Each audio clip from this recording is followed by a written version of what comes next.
The millionaire thought he was about to teach a homeless man a lesson about money. But before the night was over, it was the millionaire who would learn a lesson he would never forget. And what the homeless man did with the one thing he desperately needed himself left the millionaire completely speechless. Daniel Hart was one of the wealthiest men in the city. He owned hotels, restaurants, and several apartment buildings, and people often described him as a man who could buy almost anything he wanted. But Daniel had become tired of people asking him for money.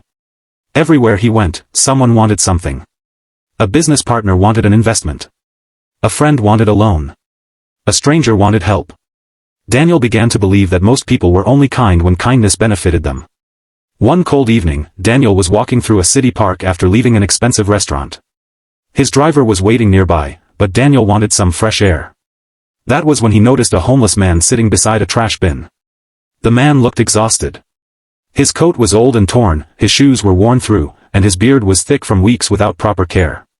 Yet there was something unusual about him. He wasn't begging. He wasn't shouting at people. He simply sat quietly, holding a small piece of cardboard. Daniel stopped and looked at him. "Why aren't you asking people for money?" Daniel asked. The homeless man looked up. "Because everyone has their own problems," he replied calmly. Daniel was surprised. "Then how do you survive?" The man smiled faintly. "One day at a time." His name was Samuel. Daniel studied him for a moment and suddenly had an idea. He took a thick envelope from his coat. Inside was enough money to change Samuel's life.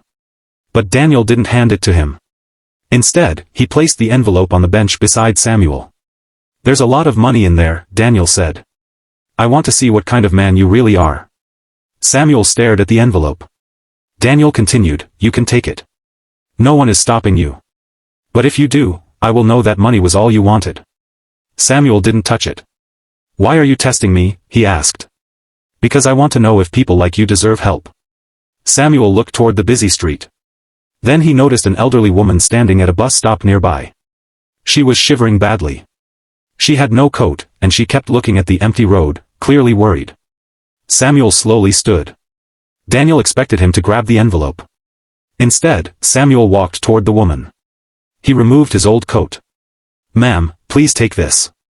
The woman shook her head. "No, no. You'll freeze." Samuel smiled. "I've been cold before." He placed the coat around her shoulders. Daniel watched in disbelief.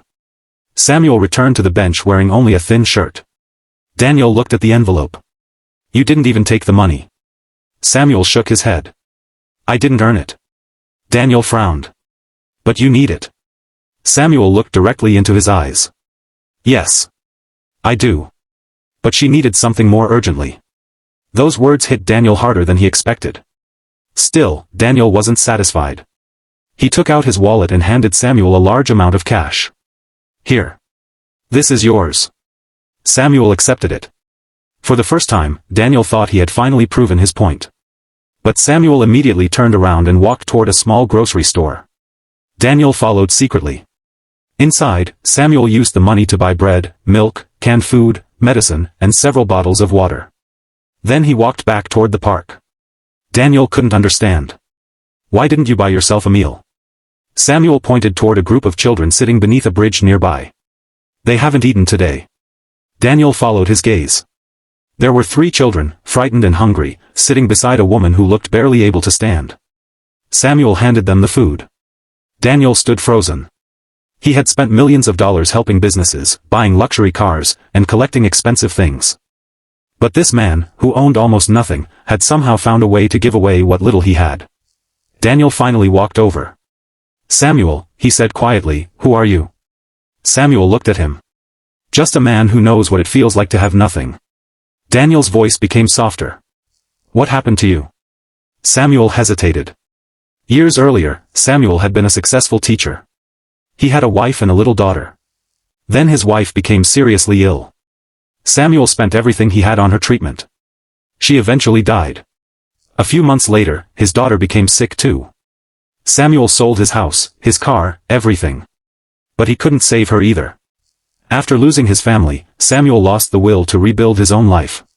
Yet somehow, he had never lost his compassion for others. Daniel lowered his head. For years, he had thought poverty meant having no money. Now he realized he had been wrong. Samuel had almost nothing in his pockets, but he possessed something Daniel had slowly lost: compassion.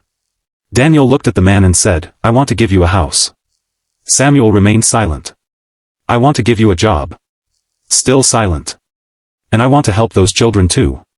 Samuel finally looked at him. "Then don't do it because you feel sorry for me." Daniel nodded. "Then why should I do it?" Samuel smiled. "Because you can." Those 3 words changed Daniel's life.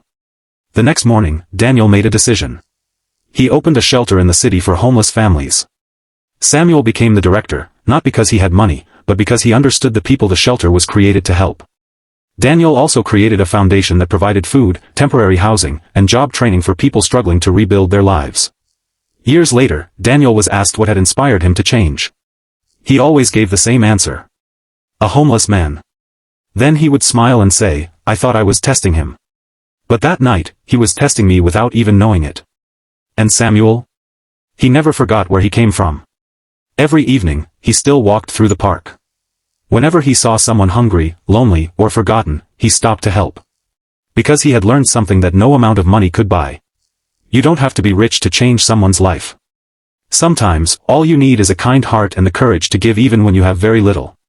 And perhaps that is the greatest wealth any human being can ever possess.